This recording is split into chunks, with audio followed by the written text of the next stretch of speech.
What is your process as a web designer when you outsource branding copywriting? I've teamed Mm. up with one graphic designer and also recommended other branding studios or copywriters, but I depend on their timelines availability. Send a web design proposal to clients. You can't add firm dates because you don't know when branding will be ready.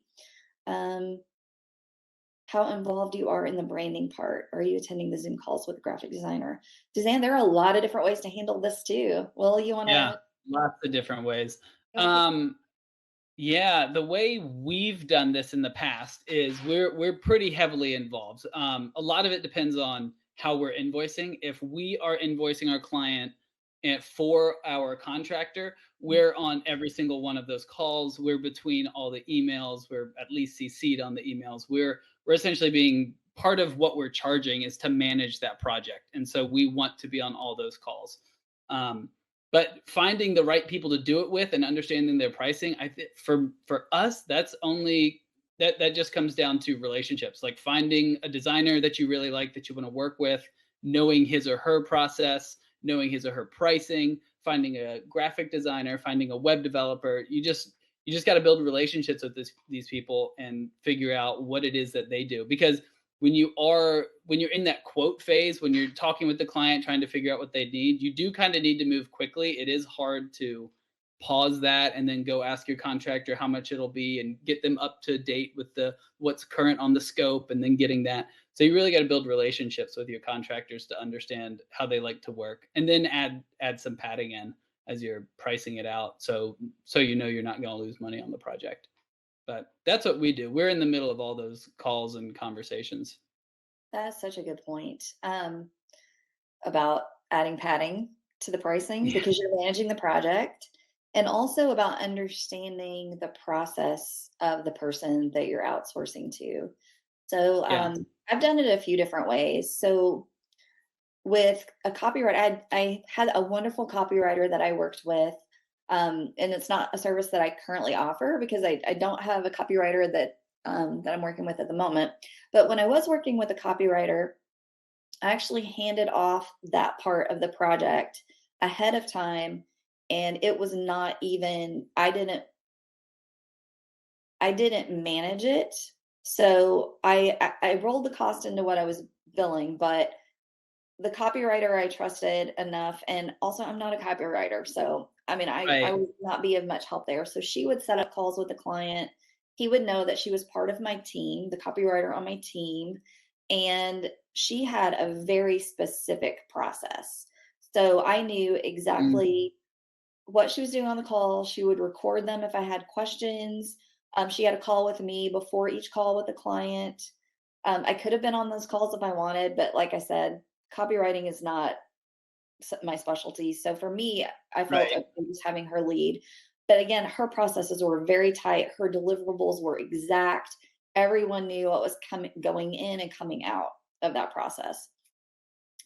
For branding, I do that differently. So I actually white label branding. So I'm not a brand designer, but I work with someone who is, and I know her Mhm. process, her exact process.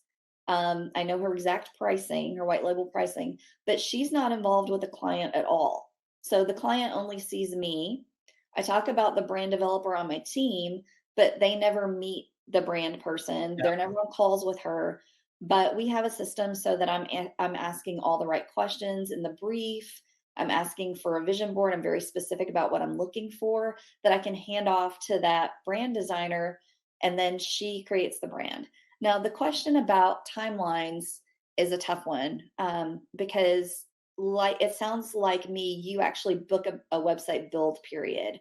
And for branding, that has to happen and be complete before the website build begins. Oh, yeah. So that can be a bit of a challenge. So I'm on a Slack group with my white label brand designer, and I'll say, "Hey, I'm sending out a proposal tomorrow for, this timeline.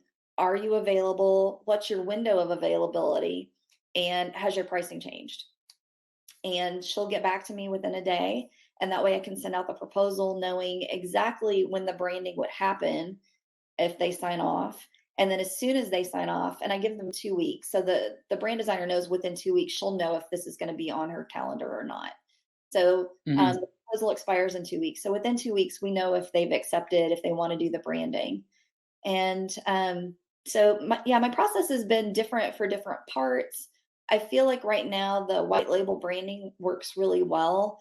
And I review everything before I send it to the brand designer. So I just went through this with a custom client.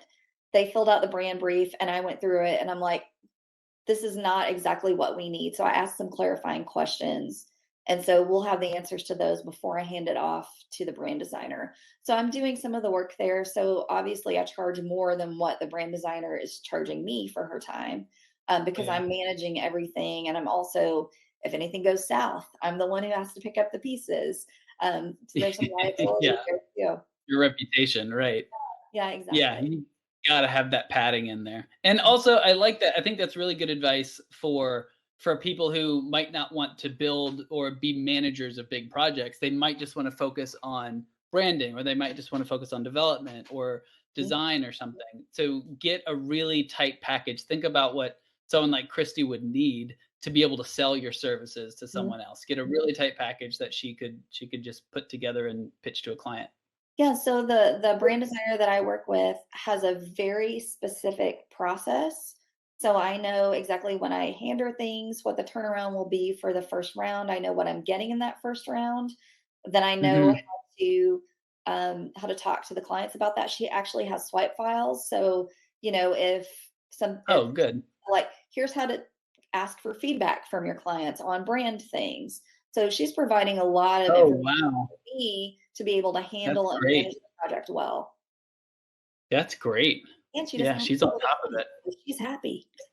Yeah, exactly. Yeah. There's a lot of people who quickly are like, "You know what? Dealing with clients, that is not what I got into this to do. Sometimes it's tough, I do man. not like it." I might be in that camp, it's possible.